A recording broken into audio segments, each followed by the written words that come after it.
Seed starting for self-sufficiency. You're going to save tons of money growing your garden from seeds, but more importantly, you're going to learn valuable gardening skills. Practice at liberty. We're going to try to do almost everything ourselves without many inputs. We are going to need some help from these chickens. Seeds for self-sufficiency and liberty. This video is going to be broken into 7 parts. We'll make our own seed starting mix, then start our seedlings indoors. We'll harden them off for outdoor weather and deal with some purple tomato seedlings. We'll top our garden beds with our own chicken run compost. We're not buying dirt bags. We'll wait for a cool, cloudy spring day to get our seedlings in the ground, and then after a summer harvest, we'll have one more harvest, and that's seed saving. After that, we'll talk about self-sufficiency and liberty. Today is February 2nd, 2025. We're going to mix up seed starting mix today. 4 ingredients. I've got some potting soil. I got a Wally World. Next, I'm going to use some azomite. This is just rock dust, mycorrhizal fungi. But the main ingredient is going to come out of the chicken run. We're going to dig up and screen chicken run compost. Let's get to it. I'm going to use this piece of 1/4-inch hardware cloth for a screen. I'll just put it over this old crystal licks tub, cattle lick tub. Now I'll pin the chickens up in their coop and I'll start mining that good chicken manure compost. It's chicken herding time.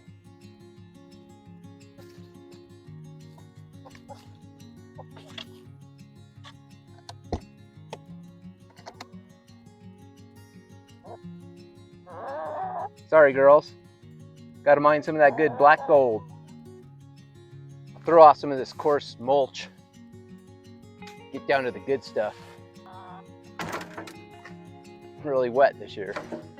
I've got a lot of mulch in here that hasn't broken down yet, but this is what I'm after. Once screened, this stuff is gonna have a nice, soft, loamy texture for the seedlings, and it's also fertilized with chicken manure. Not too much.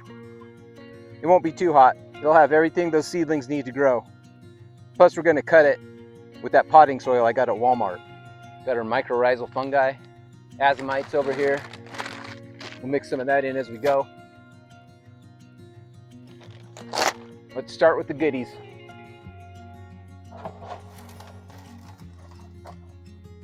Bananas, corn stalks. Who knows what else is in here. I put a lot of hay mulch in here and all the garden scraps from last year, plus chicken manure. That's what didn't fit down the screen. Throw it on the tree. Now some potting soil. Screening it out to make a real fine mix for the seedlings. Wood chips. I think I'll do 4 screenings. Then I'll put a little mycorrhizal fungi and that azomite in here. You can skip these 2 ingredients. They're just something I like and believe in. Bone. Somebody's pork chop. Seedlings don't need fertilizer for the first week or 2. Everything they need is in the seed. But I like this mix. Once the seedlings are ready for extra nutrients, they're already there, along with soil life.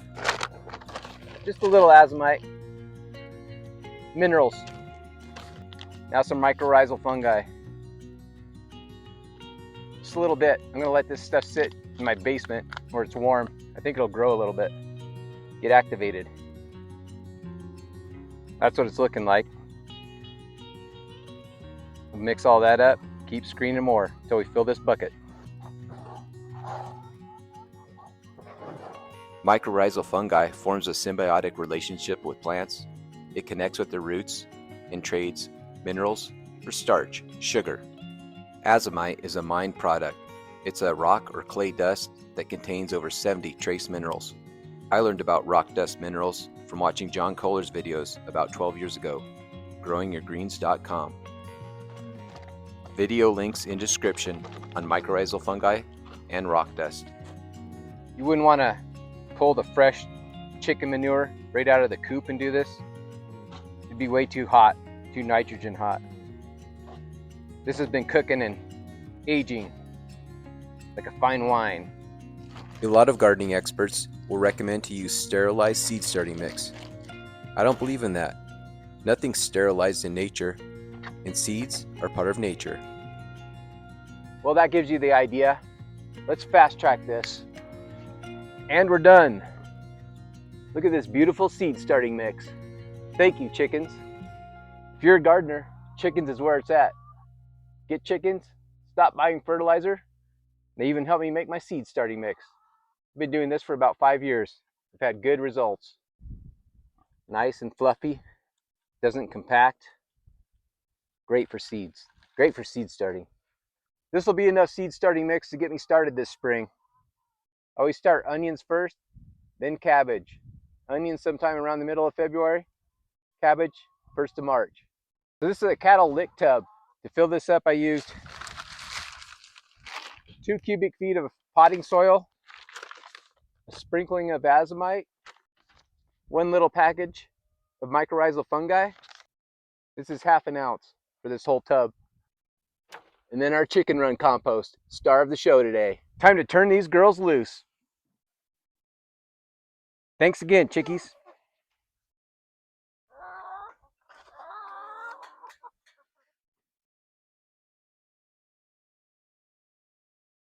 It's February 12th. It's seed starting time. We're going to set up 3 flats for onions. For onion seedlings, I always use 3-inch pots, square pots. I've got these 3 flats almost done. 3 more pots to go. I've got this mix wet, but not soggy. When I squeeze it, no water comes out. I can feel a little water in my hands. It takes about 2 handfuls. Handful and a half, we'll call it. Just pack it lightly. Should look about like that. To be more self-sufficient than I am, learn about soil blocking.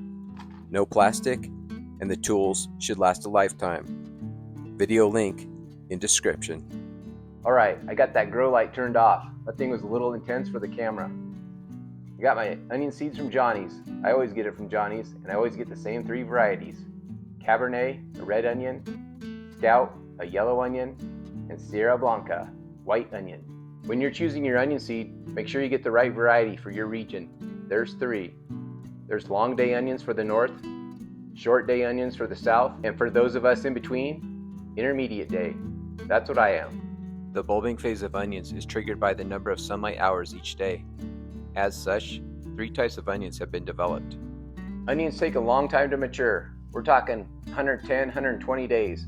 You gotta start them early. When you get a 3 or 4 inch pot like this, you can put 20 onion seeds in there.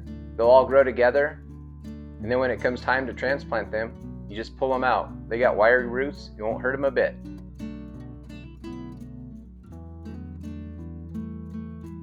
My wife got me these tray and plant markers last year. She got these on Amazon. They come in a count of 1,000. This box of stakes will last you for years. I only need 1 marker for the whole flat. It's all planted the same. Germination tested 93%. That was done on 12/24. 250 seeds in this package. I'm going to start by putting 10 seeds in each pot. I'll just take my time and count these out.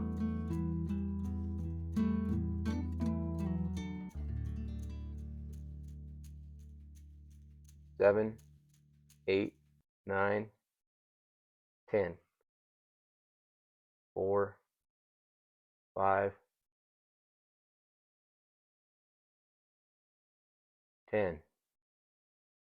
Last one. The next step is to cover all these with about a 1/4 inch of soil, potting mix.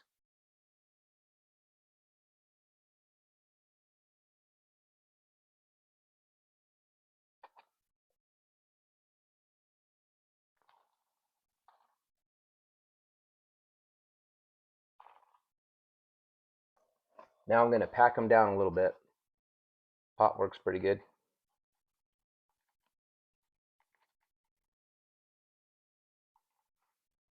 Or hands and fingers.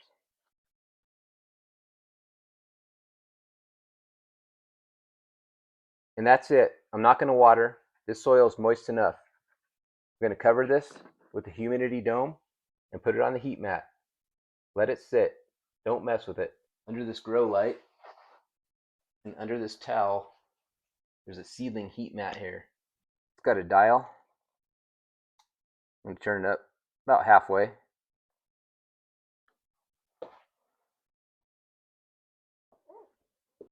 This is my homemade grow light flipped up on its side. This was just made out of 5 LED shop lights. I took them apart and stacked the light panels close together. Each of those light strips is just white light, and it's about 5,000 lumens. That makes the whole light 25,000 lumens. A real plant grow light will probably work best, but this homemade unit was cheap. Pretty janky, but it works. Everything's plugged into a power strip over here. Turn it on. The closer you can get the seedlings to the light, the better. These LEDs do not put off too much heat. They won't burn the plants. And there we go. The heat mat and the humidity domes will keep the seeds moist and warm. They should germinate in about 7 days. Here's what the onion seeds look like after 2 days.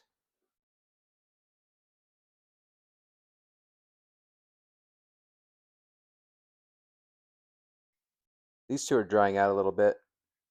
We'll mist them. After we get a good number of onion plants up out of the ground, the domes will come off and the light comes on.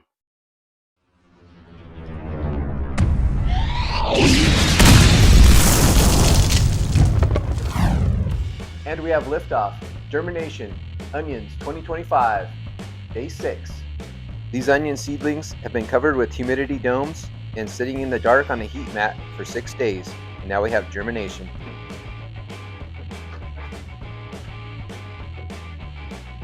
I've got a little germination in all the flats, but this middle one, Scout Onion, is ahead of the game.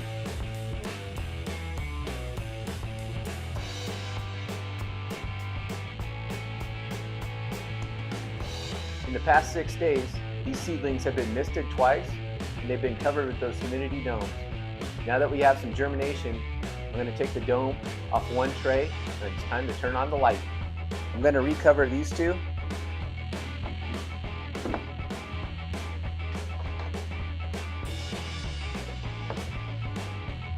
Cabernet and Sierra Blanca.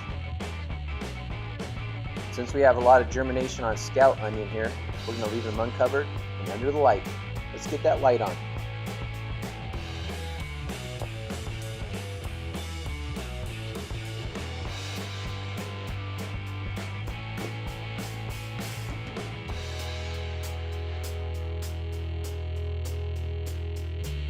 We're not going to use that fan yet. We'll wait till the seedlings get a little bigger. Lights, camera, action. It's important to get the light on those seedlings as soon as they break the surface. Here's the simple mechanical timer I use for my grow light. Have it set for 14 hours of light right now.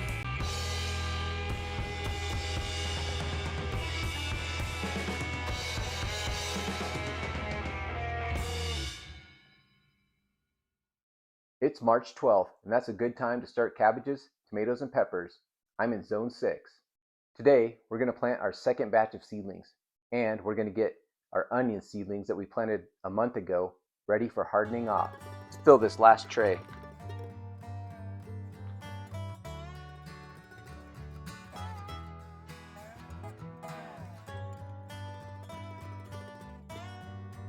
A little pack, then we'll scrape it smooth.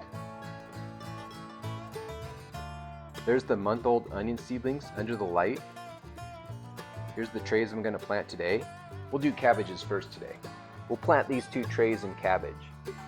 We're going to do pak choy, golden acre, red acre, round Dutch, Copenhagen, and late flat Dutch. I'll put the stakes in first.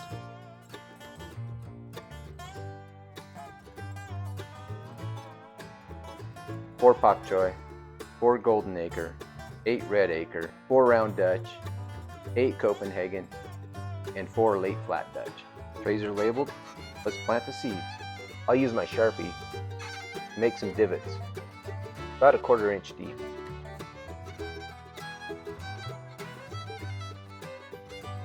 Now the seeds. I'll put 2 seeds in each divot.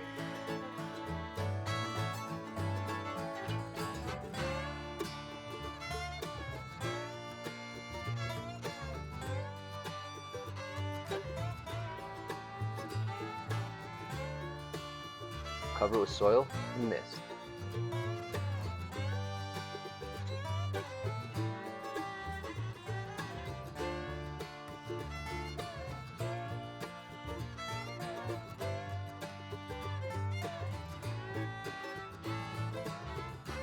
Alright, cabbage is done.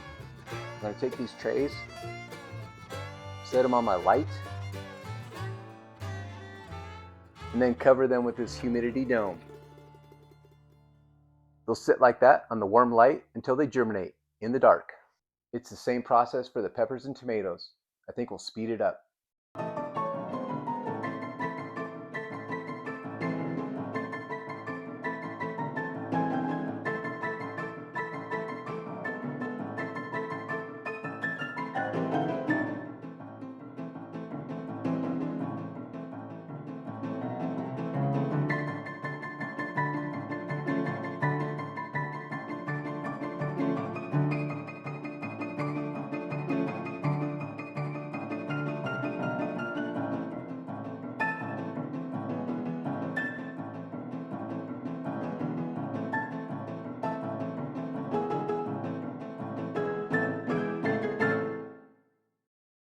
I got them on top of the grow light. I'm going to turn that on. They're still in the dark, but that little bit of heat from that light will keep them warm for germination. I will put them under here on a heat mat, but I got to get my onions out of the way first. That might be a couple days. We got one more thing to do. It's haircut time. Not me, the onions. These onions are starting to get pretty tall, lanky, and they're flopping over. We're going to trim them off about like that. Keep them stocky and ready for hardening off.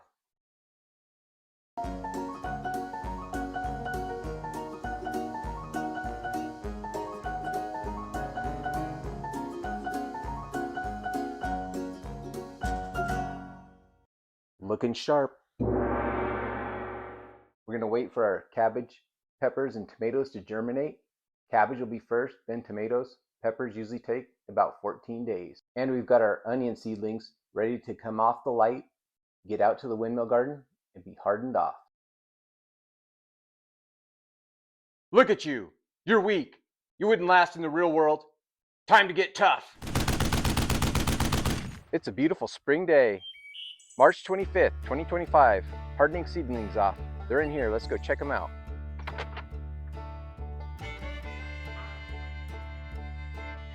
These 3 flats of onion seedlings were planted from seed on February 12th. That makes these seedlings about 6 weeks old, and this is their 6th day of hardening off. They're pretty wimpy. Now that I have the onions out of the way in my basement, I've got room for tomatoes and peppers, and a few cabbages.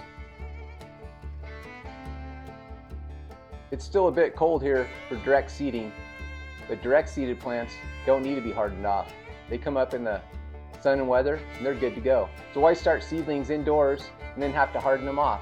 The reason I start seedlings indoors early is to get a jump on the season and have enough time to finish these crops. Onions take a long time to grow. My onion crop last year, from seed to harvest, took 150 days. For my cabbages, I like to get them up and growing and then plant them when it's cool and harvest before it gets too hot in July. Then the last 2 that I plant indoors under lights early are peppers and tomatoes. They just take a long time also. Good to get them started early. So now I have all these wimpy little indoor grown seedlings. They need to go to boot camp. They need to get hard and tough for outdoor weather. The hardening off process takes about 7 to 10 days. I started these guys slow with 1 hour of sun on the first day. Now we're on day 6. I'm going to give them 5 to 6 hours of sunlight today. It just takes a little time for these soft, wimpy little seedlings, indoor seedlings, to get thicker, sturdier, and stronger, and used to that sun. Wouldn't be much different for me. I crawled out of my basement in the wintertime, put on a bathing suit, and tried to go sunbathe for 8 hours. I'd get burned to a crisp. I like to think about it like Lord of the Rings.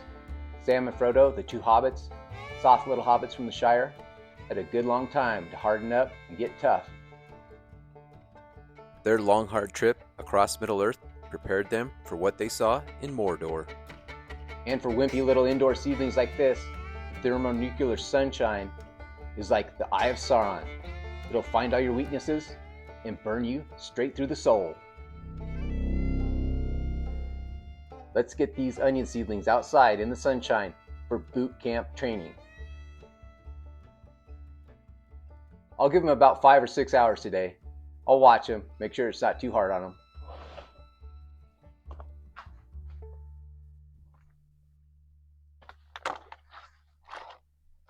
Now we'll just let them sit here on this south-facing wall. It's nice and warm. Got a little windbreak. Perfect spot for hardening off seedlings. I'll check on these seedlings now and then. I'm going to shoot for 5 or 6 hours out here today. Check you later.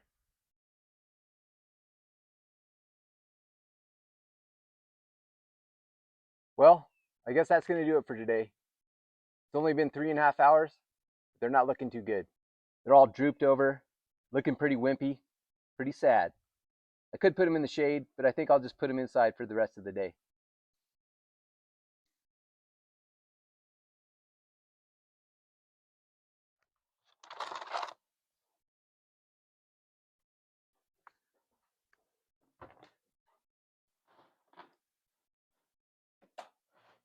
Back home, out of that hot, direct sunlight. 3.5 hours. That was pathetic. Time to get tough. Purple tomato seedlings. Let's talk about it. Purple tomato seedlings, especially when the underside of the leaves are purple, is caused by a phosphorus deficiency. So these plants need to be fed with fertilizer, right? No, not necessarily. Your soil mix can and probably does have phosphorus. However, it might not be available to your seedlings. My seed starting mix has the big 3 nutrients NPK, nitrogen, phosphorus, and potassium in it, along with soil life. My problem, and probably yours if you have purple tomato seedlings, is not a lack of phosphorus, it is the growing conditions. Plain and simple, it's just too cold. We've got some really nice warm days in the forecast. I think these tomato and cabbage seedlings are ready for the big world. Welcome to your new home, you purple pukes. Tomato plants enjoy warm temperatures. They prefer temps of 75 to 80 degrees. My basement temperature is about 65 degrees, and I do use a seedling heat mat. However, for the past few years, my tomato seedlings have suffered from the purple funk. I started noticing this when I switched from the old fluorescent shop lights to the newer LED lights. So, instead of feeding these seedlings more phosphorus that they won't be able to uptake anyway, we need to change the conditions. The temperature. The cabbage and tomato seedlings are going to stay out here for about 1 hour today, out in the sunshine. These onions are already hardened off.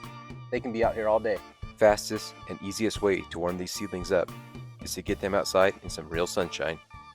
Make sure that the daytime temperatures at a minimum are in the upper 60s to low 70s. If so, get those purple pukes outside. Only outside for an hour or 2 per day at first, then increase the sunbathing time an hour or so each day. Also, the seedlings will need to be brought inside in the evening. Just getting these seedlings outside in some real sunshine that can truly warm the soil and the plants will snap them out of the purples in about a week. Good morning. It's day 2 for the purple tomato seedlings. They spent the night in the cold shed. It's going to be a beautiful day in the upper 70s. Let's get them outside in that natural sunlight.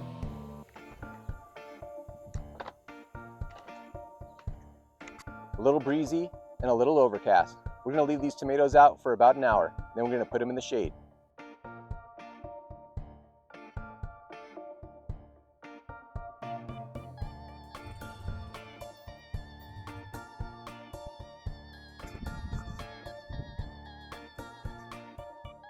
The seedlings have been out in the Colorado sunshine for about an hour and 45 minutes. This has been a perfect day for hardening seedlings off, but I'm starting to lose the clouds. I'm going to get them in the shade. The north side of the shop's nice and shady. We'll put those tomatoes and cabbage over here. That's it for day 2, back in the shed. And we'll do it all again tomorrow. We'll see how long that purple takes to go away. Day 3, running a bit late today, Let's get these purple tomato seedlings out in the Colorado sunshine.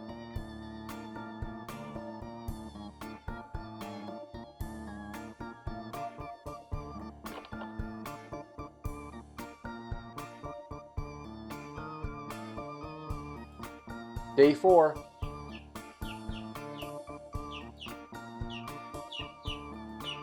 They're growing.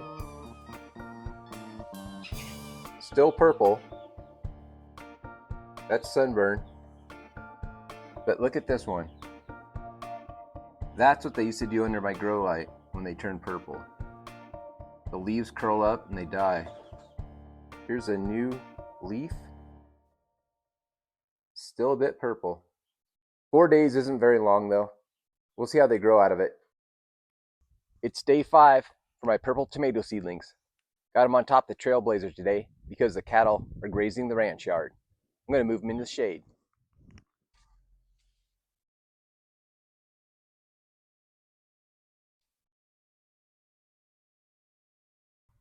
Day 6 for the purple tomato seedlings. I got them behind the shop. In the wind, but in the shade. I finally see some progress. Looks like they're growing out of that purple phosphorus deficiency. If you look right here at that new leaf, the new growth, it's not as purple. There's a purple vein, but the leaf is green. Yesterday was 90 degrees. I think that's what's helping these purple tomato seedlings. Day 7, a little bit cooler today. I think these tomato seedlings are perking up. They're growing out of the purple blues. Just starting to look better. It's day 8 for the purple tomato seedlings. We've had some really nice warm days. Warm but windy. And a lot of this new growth is looking nice and green. It's day 9, and I'm calling these tomato seedlings cured from the purple funk. It's amazing what real sunshine and warmth can do for these plants. All the new growth is nice and green the way it should be. Some of the older leaves still have some purple, but they're all curing up. The cabbage also enjoyed the sunshine, really growing. And here's the onions. These were the first seeds we started way back in February.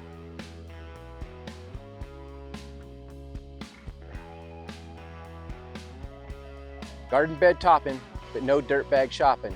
Not here at the Windmill Garden. We're going to use chicken run compost. No. That's how much these garden beds settled last year. About 2.5 inches. All that good soil in the raised beds just settles and gets used up by the plants. Got to top them off every year. It takes a lot of material to top my 7 garden beds. Buying this bag material or even buying soil in bulk could get very expensive. It's better to use hard-earned dollars on plants and seeds. These raspberries look really nice. Oh, better stay focused. I've already started digging up this chicken run compost, mixing the wet stuff underneath with the dry mulch on top. That's what I top my garden beds with. That's the major benefit of having my chickens live in a coop. A coop attached to my garden. I have a soil factory here. Each garden season, all the garden scraps, the green scraps and the browns, go into the chicken coop. They scratch it up, manure it lightly, and make beautiful soil. This creates a nutrient loop between the garden and the chicken coop. Garden waste in, and then it all gets ground up by the chickens and goes back on the garden as mulch and compost. This is not a completely closed loop. I do have some inputs. One is chicken feed.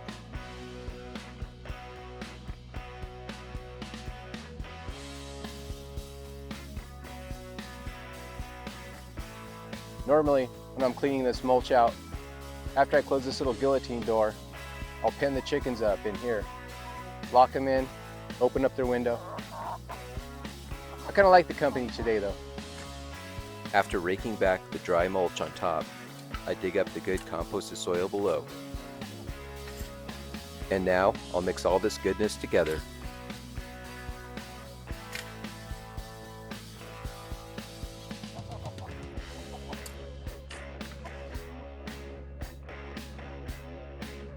Let's get this beautiful soil onto the garden beds.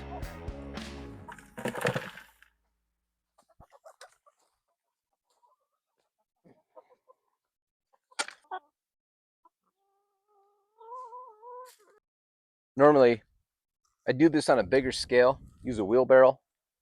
I'm trying to go in between these garlics though. I'm gonna try to be careful. Cover up these water lines. This good mulch will classify itself.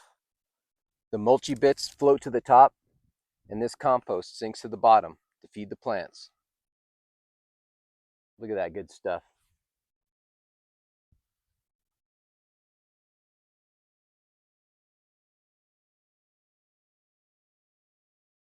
That's looking pretty good. There's the before and here's the after. I like to get that mulch, that chicken run compost, level to the top of the beds. This garden bed is going to take a little extra time to top this year. I got to be careful and go all around that garlic. But after that, the other beds, I can get the wheelbarrow out and go to town a lot quicker.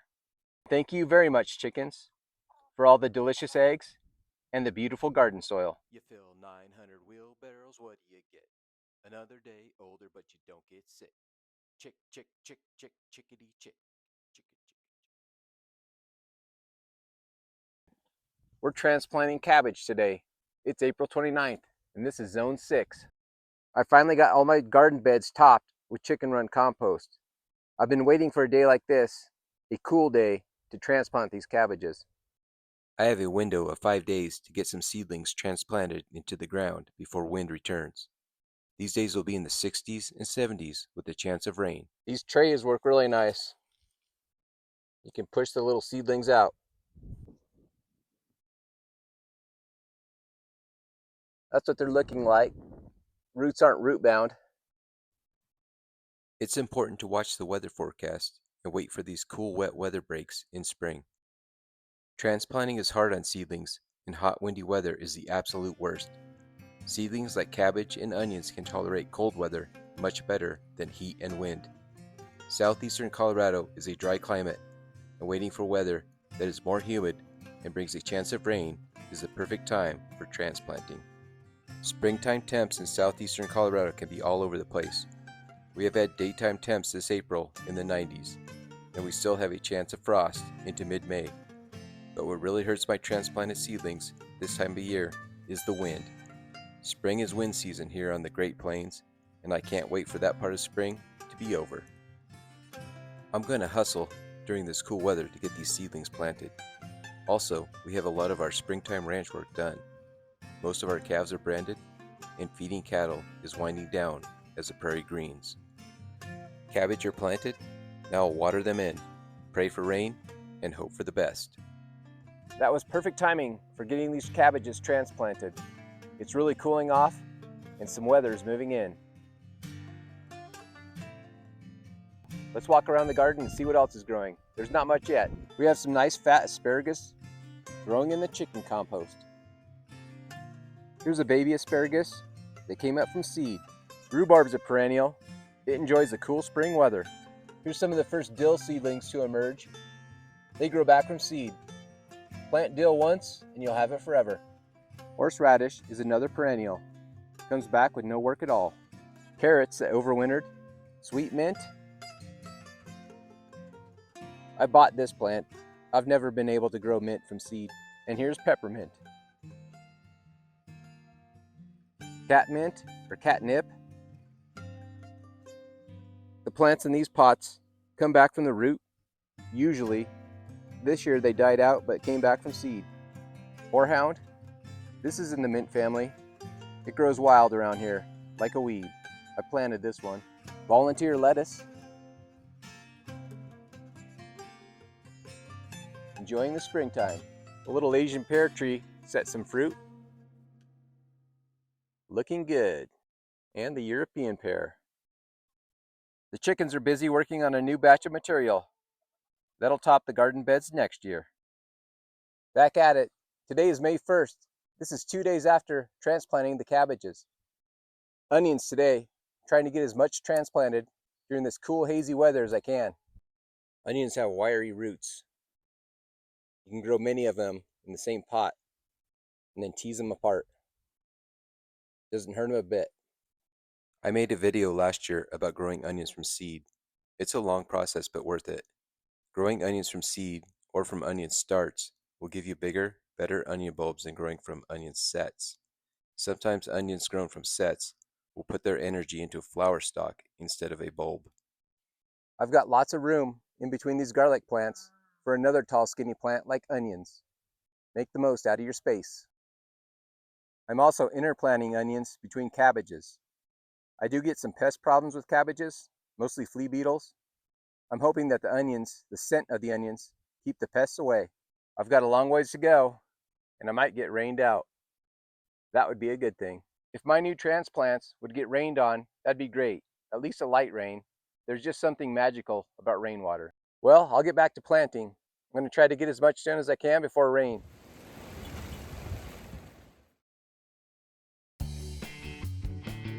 As soils warm, most of your seeds can be direct seeded straight into your garden beds or your rows. Lettuce, spinach, and other greens, potatoes, garlic, okra, corn, squash, beans, and more. All good candidates for direct seeding. And the garden season moves on through its seasons with spring, summer, and fall harvests. Today I want to talk about something that every self-sufficient garden eventually leads you to, and that's saving your own seed. Once you start saving your own seed from your garden, you're going to benefit in 3 ways. Number 1, this is free. It's like printing your own money. The second benefit to saving your own seed is that seed you grow in your own garden can become adapted to your region, your garden, your soil. Over time, you can develop your own heirloom seed, your own landrace, developed for your own region. And number 3, saving seeds will teach you about value. For this video, I looked up the definition of money. Money is any medium that is accepted for trade and also a store of value. Sorry, George, you're no store of value. You are accepted for trade, but since 1925, 100 years ago, you've lost 90% of your purchasing power, your value. So there you have it, a seed. Not widely accepted as a unit of trade, but it holds more value than this dollar bill. This fiat dollar bill is currency. It's not really money. It's not worth the paper it's printed on. And its digital counterpart is no better. If there's no power or electricity to run the computers that digital money floats on, it's gone. It evaporates. On the other hand, seeds, I'd call these money. They're not currency. They're not widely accepted as trade, but they hold a lot of value. Just think of all the value in this little bean seed. I can save this and eat it this winter, or I can save this thing for years, plant it, and grow many, many bean seeds, like printing money. Tomorrow is December 1st, and this is Zone 6. I've harvested everything I can out of this garden, except for one thing, and that's seeds. I've got many, many seeds to collect. Let's get to it. This might look like a messy weed patch, but think of all that value. Nature likes to work in multiplication, dividends upon dividends. A good way to harvest all these bean seeds is to pick all the beans in the pods, put them in an old feed sack or pillowcase like this, and then shake that out on the sidewalk. They'll separate themselves. This is catmint or catnip. The best way to save this seed is just to crush the plant back into the pot. It'll regrow itself. It's spreading, you'll see that below the pot. And here's basil. I'll save this seed the same way. Here's carrot seed. I will collect and save some of this carrot seed. It takes 2 years to get seed from carrot, but most of it's going straight back on the ground, like the catmint and basil. I've got many, many tomato volunteers. Check this out. This is my preferred method of collecting tomato seeds. Just let them dry up on the ground and get the seeds. There are different methods. Fermenting, that's where you get the juice and seeds out and ferment them and then collect the seeds. Here's bell pepper. I definitely want to keep some of these seeds. Dill seed. I never plant dill in this garden. It just grows back, drops its own seed, and replants itself. Different varieties of green beans. We enjoyed these beans this summer as green. Now they're dry for storage. These were volunteer cucumbers. These would be great seeds to save. It's starting to become a landrace. My potato crop didn't work out for me this year. It just got too dry. But I left the potatoes in the ground. Now they're already planted for next year.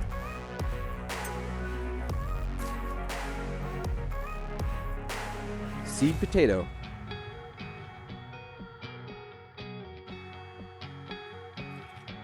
Here's some devil head seed pods. Those are cool. They grow as a weed around here. And here's some okra seed pods. I don't think these are going to work out, but I do have some from last year. And don't forget about garlic. You should only have to buy garlic once and then replant every year.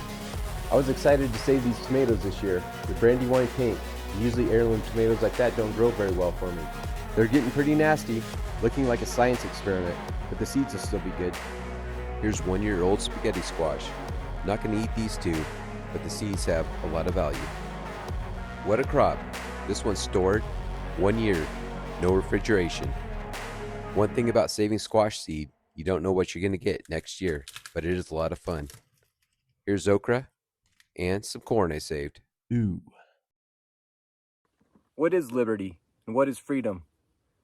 Often used to describe the same concepts, but they are different. Freedom, the ability to act, live, and think as one wants because they are not hindered by any outside forces like governments, be that federal, state, or local.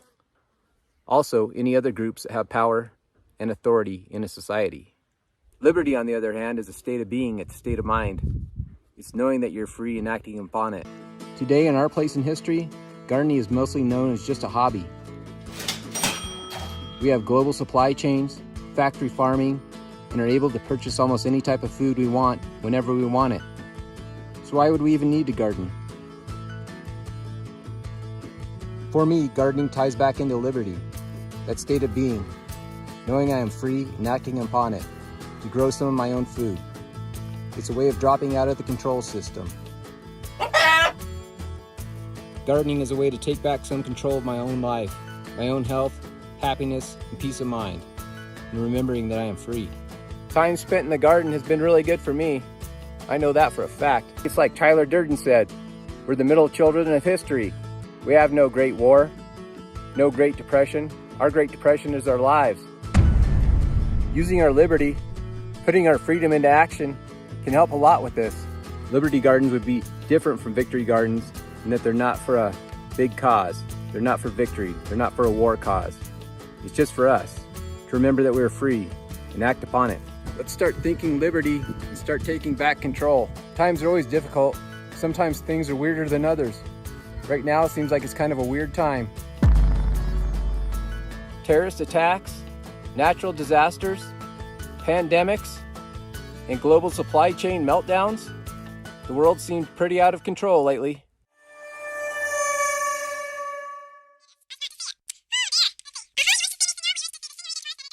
We don't have a big war effort today, and that's good. But what we do have is division, chaos, and a world that seems to get weirder every day. By putting some of our freedom into action, practicing our liberty, and gardening, we can take back some of that control. It feels good to practice independence. Grow some of your own food, be that on a large scale or small.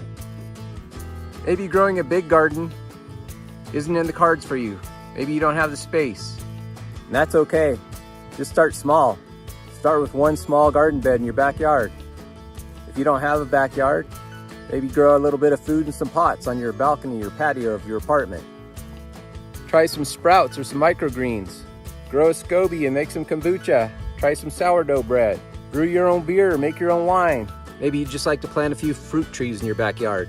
Maybe you'd like to get into fruit tree grafting. Or practice your liberty by deciding where to spend your own dollars. Maybe you buy from a local farmer or farm stand instead of a big corporate monopoly. And maybe plants and gardening just isn't your thing. Have you ever considered chickens? Chickens are great and they're really easy. I've heard some people call chickens the gateway drug to farm animals and homestead animals. Excuse me.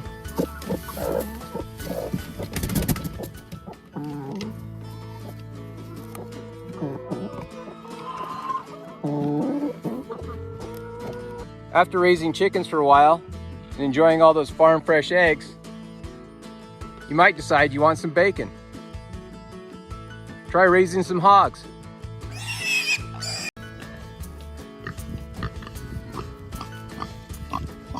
In the winter, I usually raise 2 pigs in this space, but it could easily support 4 pigs. Raise 4 or more pigs, get your meat for free, and sell to others. Growing your own beef is going to take a little more space. It takes a lot more time too.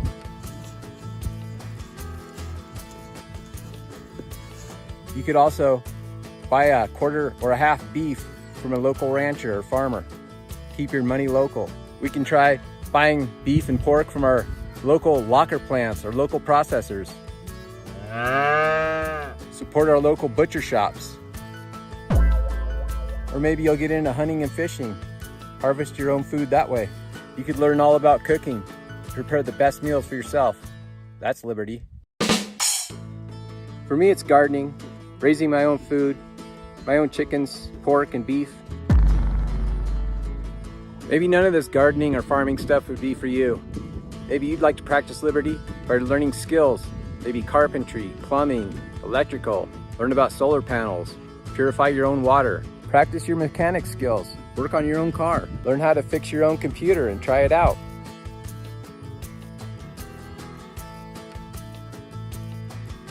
Or maybe your idea of liberty would be moving out to the country, getting out of the city, getting out of the suburbs, where you can act upon your freedom more.